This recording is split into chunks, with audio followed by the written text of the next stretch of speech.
Hey guys, Grant Ross McGregor here with you. Today I just want to touch on a little subject of overcoming disappointment in your life. How do you do that? What does that look like? A little earlier we talked about pastors and ministers living in a glass bowl, living underneath a microscope, and almost having the appearance of never having to deal with issues.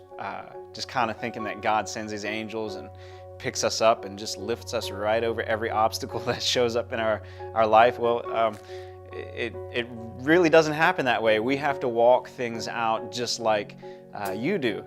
And so one of the things that me and Deanne, my wife, we've encountered in our life is that there are roadblocks. And how do you overcome those roadblocks? How do you overcome disappointment?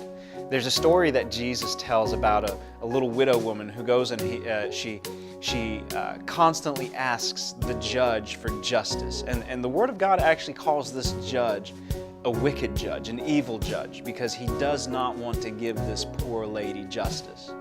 Well, she comes back again and again and again.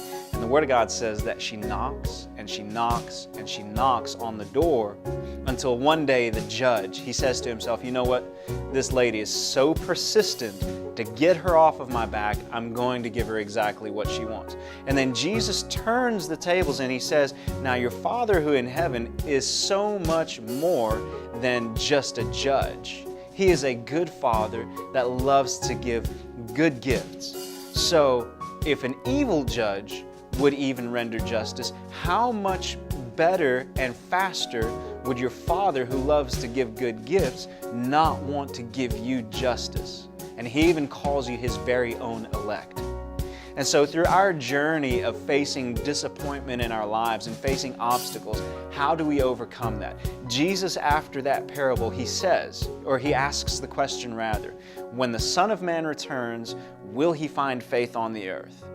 For me, one of the big secrets in my life, me and Deanne walking this journey out, is it's more than just talking the talk, but when it actually comes to walking it out, when disappointment shows up, the key is to remain faithful.